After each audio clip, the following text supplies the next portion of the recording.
अन्नदाता किसानों के बीच में, कारीगरों के बीच में, श्रमिकों के बीच में, महिलाओं के बीच में, गरीबों के बीच में, समाज के प्रत्येक तबके के बीच में हम जाकर के इनको चर्चा पर चर्चा का विषय बनाएं। जिन योजनाओं का लाभ मिला है उसकी चर्चा करें, जहां नहीं मिला है उसे देने के लिए अपना हाथ आगे बढ़ाएं। इस देश से सरकार आगे बढ़ी है, 9 वर्ष बढ़े हैं, 9 वर्ष हुए हैं।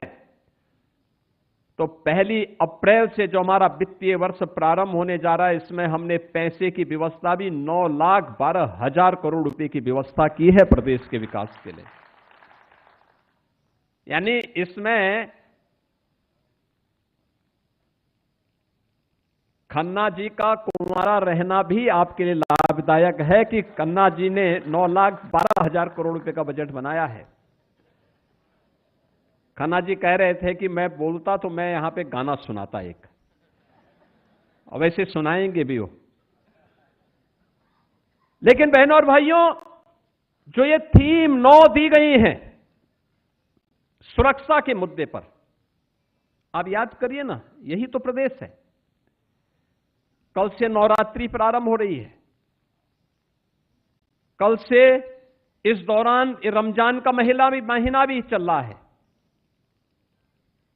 परसों अलविदा की नमाज होगी और 21 को ईद भी हो सकती है, 20 से 21 को होगी।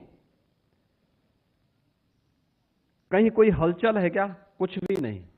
शालीनता के साथ सारे पर्व और त्योहार मनाए जा रहे हैं, कहीं कोई हलचल नहीं। और यही है सुरक्षा का एहसास, यही है सुरक्षा। कल से त्योहार है, लोगों में खुशी है, हमारा त्योहार आ रहा है। हम नवरात्रि के साथ जुड़ेंगे, जगत जननी मां भगवती की उपासना के साथ जुड़ेंगे। कोई भय नहीं, कोई तनाव नहीं, कोई अराजकता नहीं, कोई अव्यवस्था नहीं, कोई कर्फ्यू का भय नहीं है, कोई दंगे का भय नहीं है।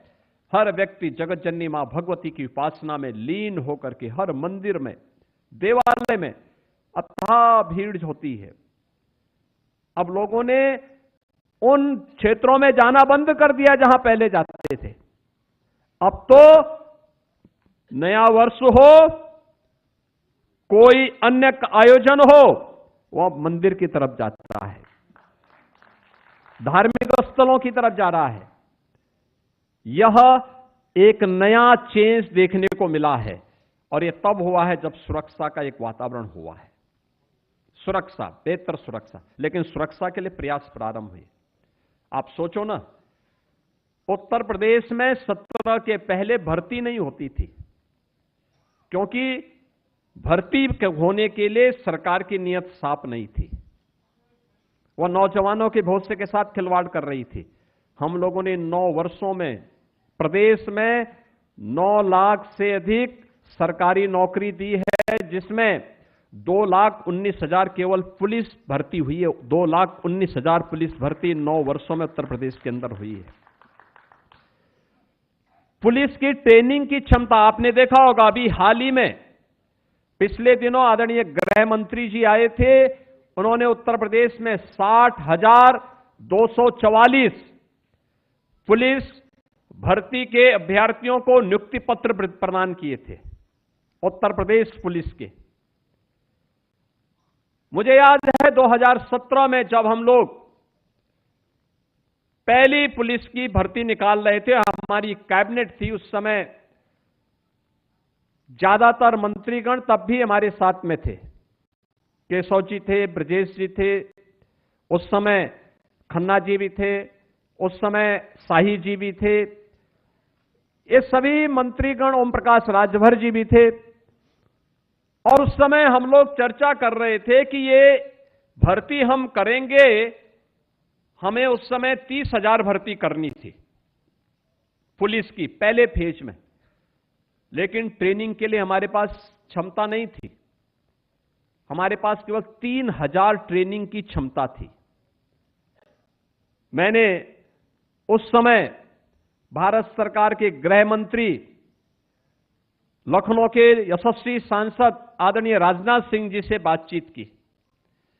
उस समय के भारतीय जनता पार्टी के राष्ट्रीय अध्यक्ष और आज के गृह मंत्री आदरणीय अमित शाह जी से मैंने बातचीत की और इन्होंने कहा कि आप मिलिट्री, पैरामिलिट्री और अन्य राज्यों के भी ट्रेनिंग सेंटर को ले लीजिए और अच्छा होगा कि 30,000 की भर्ती कर दीजिए।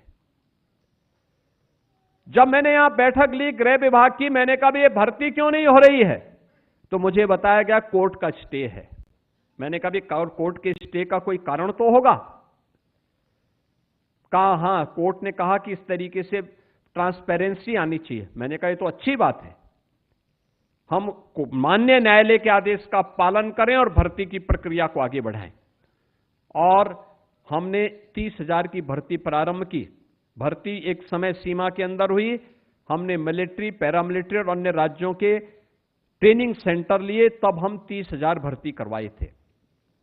बहनों और भाइयों, 2025 में जब हमने भर्ती करवाई, उनकी ट्रेनिंग 60,244 की ट्रेनिंग आज हम उत्तर प्रदेश के ही ट्रेनिंग सेंटर में करवा रहे हैं। हमें मिलिट्री, पैरामिलिट्री, अन्य राज्यों के ट्रेनिंग सेंटर नहीं लेने पड़े।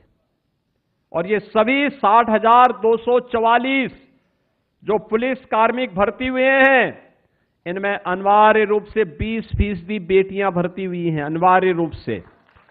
और ये सभी लोग आज पुलिस भर्ती के हिस्से बने हैं। इनकी ट्रेनिंग पूरी हो रही है। नवरात्रि के तत्काल बाद ये लोग फील्ड में आएंगे। यद्यपि ये लोग अपनी सेवाएं देते हैं कभी कभी, लेकिन इसके बाद ये फुल फ्लेज प्रदेश की व्यवस्था में आएंगे, प्रदेश की सुरक्षा को और सुदृढ़ करने में अपना योगदान देंगे।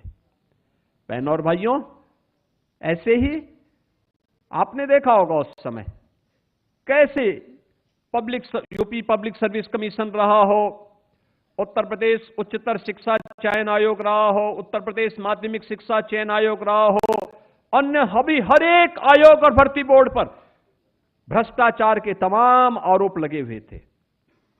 तमाम आरोप लगे हुए थे, कोई काम नहीं हो पाता था।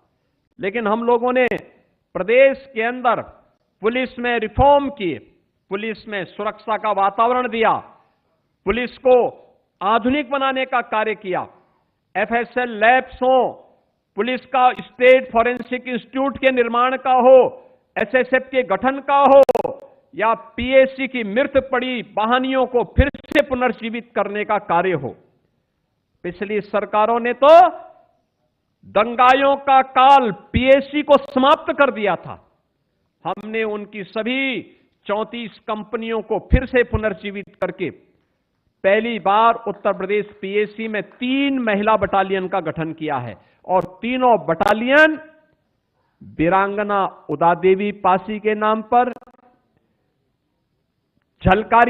वीरांगना झलकारी बाई कोरी के नाम पर, वीरांगना अवंती बाई लोधी के नाम पर, ये तीनों बटालियन का गठन हमारा प्रदेश के अंदर हो गया है। और तीनों बटालियन में इन तीनों वीरांगनाओं की अश्वारोही प्रतिमाएं भी वहां पर स्थापित कराई जा रही हैं। बहनों और भाइयों, पुलिस कमिश्नरेट सिस्टम हमने 7 जनपदों में लागू किया। ये पुलिस रिफॉर्म का पार्ट था। आज हमारे पास फॉरेंसिक लैब्स हैं, आज हमारे पास फॉरेंसिक इंस्टीट्यूट है, आज हमारे पास स्पेशल प्रदेश के अंदर आज स्पेशल सिक्योरिटी फोर्स है, एसडीआरएफ है, और आज उत्तर प्रदेश के पास हर जिले में एक साइबर थाना भी है और हर थाने में एक साइबर हेल्प डेस्क भी आज हम लोगों ने वर्तमान की चुनौतियों को ध्यान में रख करके प्रस्तुत किया है।